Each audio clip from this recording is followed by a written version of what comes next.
Welcome back, Stakers, and welcome to the official Big Stinker Marvel Marathon kickoff. Today, I will be breaking down the 4 Doomsday teasers we have thus far and give you my thoughts and theories on where the road to Doom may lead. The Big Stinker Marvel Marathon will last all year, covering a total of 120 projects. I will be covering every theatrically released Marvel movie and every TV show that is canonical to the MCU. This is going to be an amazing year, and I can't wait for you guys to join me on the road to Doom. Trailer number 1. Steve Rogers will return in Avengers Doomsday.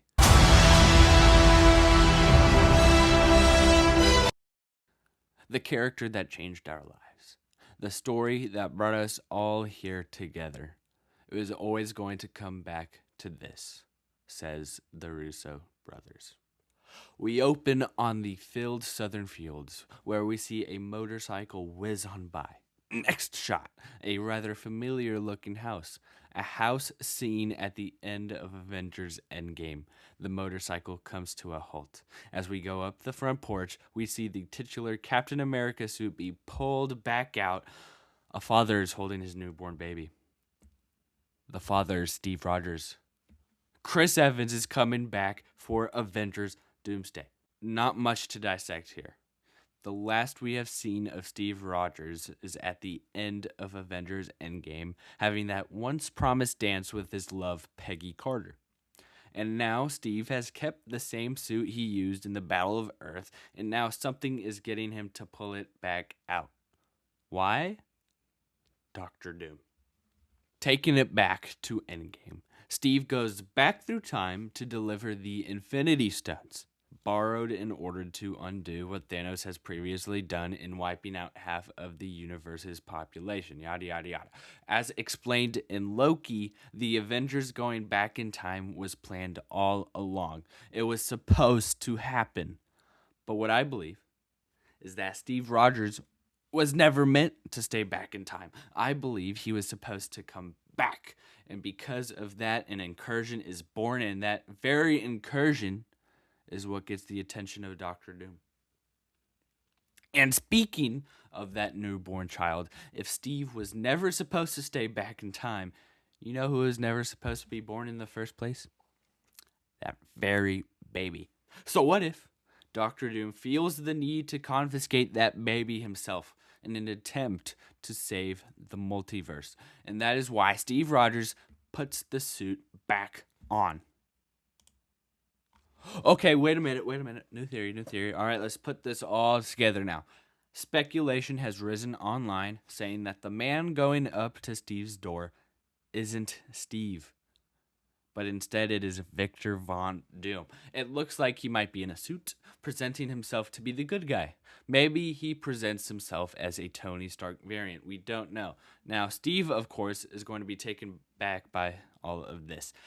Maybe Victor convinces Steve to join him on this multiversal excursion, and that is why he pulls the suit back on.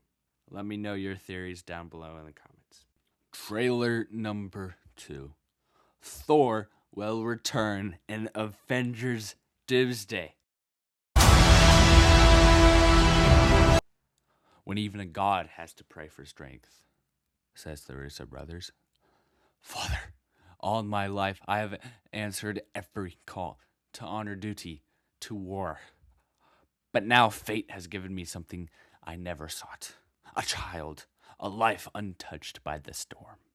Lend me strength of the All-Fathers so that I may fight once more, defeat one more enemy, and return home to her, not as a warrior, but as warmth.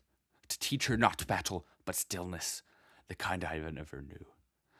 Please, Father, heed my words, says Thor Odinson. Ooh, what a doozy of a trailer. Okay. So first of all, I wanted to give kudos to the writing. Stephen McFeely, you dirty dog, you know what's up. Thor's monologue, I have to say, was amazing. Marvel is taking Thor seriously again, and I am here for it.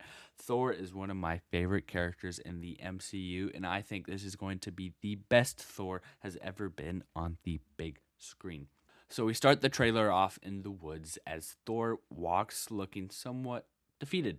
Hold on. This costume, quite frankly, is very reminiscent of the Avengers Infinity War iteration of the character, which I think is the current best iteration of the character. The obvious thing coming back being his Infinity War haircut.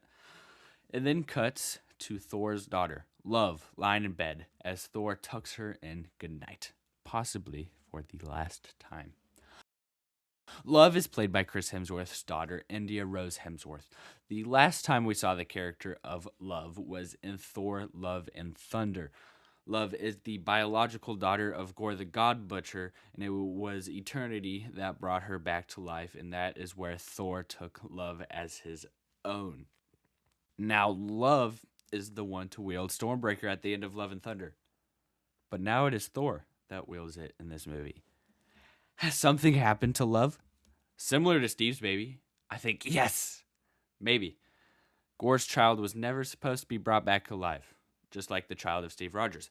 Bam! There's one potential common thread there. I think Thor, just like Steve Rogers, will be a father on the hunt for the one that took their child, Dr. Doom.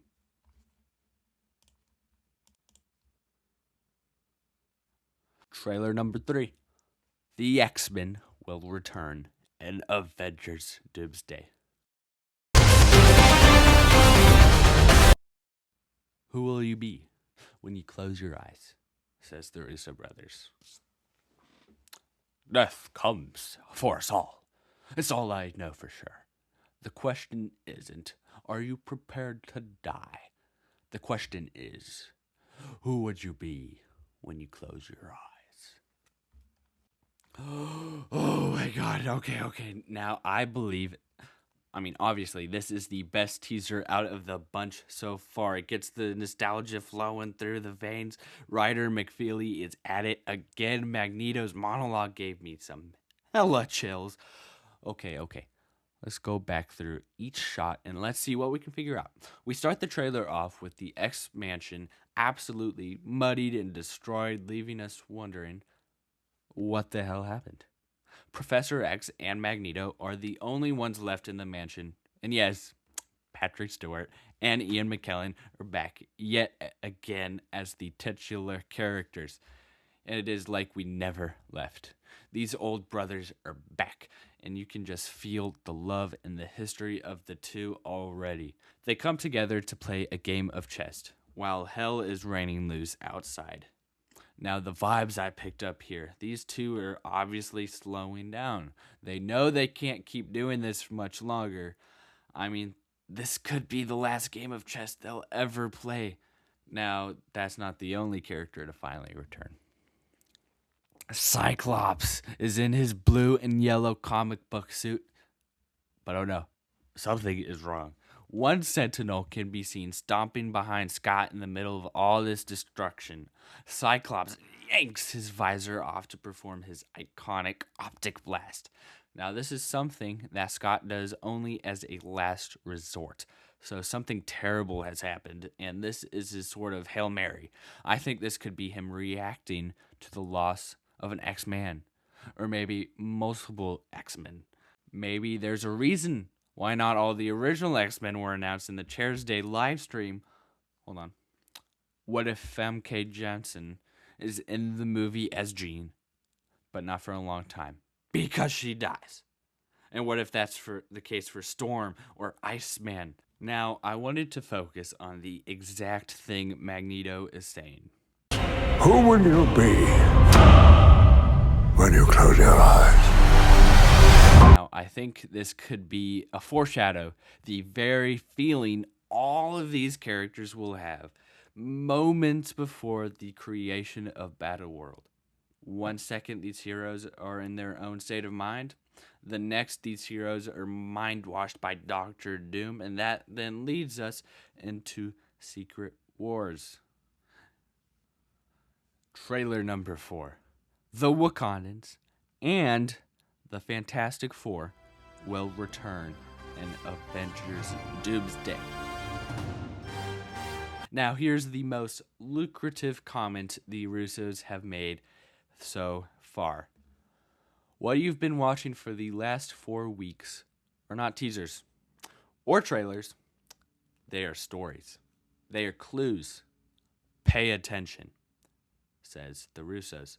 We opened the trailer with Shuri, Black Panther, walking into a seemingly empty desert. This is one of the shots that is speculated to have something that has been scrubbed out of this trailer.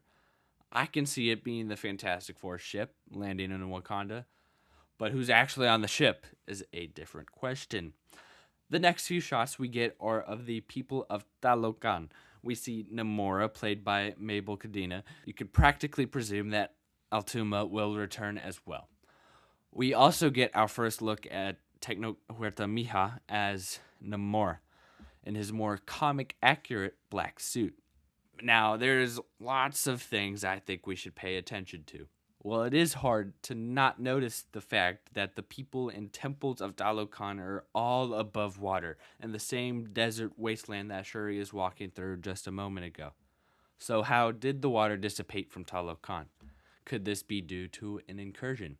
In the Secret Wars comic, it is Black Panther that notices the first incursion of the storyline. If an incursion is happening, it would make sense for the water of Earth to alleviate due to the gravity of 2 different planets about to crash into each other. Now, what is Namor looking up at? It could be the other planet just right outside our atmosphere, or maybe it's just the ship that Shuri boards that is taking off. And this is his sort of, wishing them a safe trip. Like, I've lost everyone that matters to me. The king has his duties to prepare our people for the afterlife, says Shuri. Now, notice how she says everyone. That would most likely apply to her nephew, Toussaint, T'Challa Jr. as well. There it is. That is another kid gone. The fact that Shuri's nephew could be missing is what gives her the motivation to going into battle, just like all of these other heroes. King M'Baku of Wakanda then joins Shuri in the desert to introduce himself to Ben Grimm, the Thing. Now, Shuri and M'Baku have practically the same suits from their last appearances, except for the aquamarine teal touches, which is likely to be Talokan's vibranium, and that is what likely Namor is wearing as well, but, Wakandan's vibranium. Ben of Yancey Street introduces himself, and this is yet another shot that is speculated to have something or someone scrubbed out of it. A lot of people speculated to be Doom, but I don't know. I guess it wouldn't make sense for it to be Doom, but why is he with the Fantastic Four? Another child that threads all of this together is Franklin Richards of the Fantastic Four. He is, of course, last seen with Doom at the end of Fantastic Four First Steps. Okay. What if Doom holds Franklin captive and blackmails the Fantastic Four into going along with his master plan? Pretty crazy, right? Our last shot of the trailer is Shuri boarding a ship. A couple months back, there was a set photo, which I believe to be real. You've seen a bunch of crazy ones, but I believe this is one of the real ones. It's like there's the blue screen. It looks like they're on a ship. It features the Thing, Falcon, the new one, Wyatt Russell, U.S. agent, and people at the time speculated that foot to be Shuri's. We see Shuri boarding in a ship. That would make a lot of sense. And that was the last of the Doomsday teasers, and now all we can do is watch the ticking Doomsday clock until the next Doomsday trailer, supposedly at the Super Bowl. Thank you so much for taking time out of your day and watching my trailer breakdowns for Avengers Doomsday. We are going to have an amazing year of Marvel ahead of us, so please make sure you like and subscribe so you don't miss any episodes of our Marvel Marathon or any more Doomsday theories.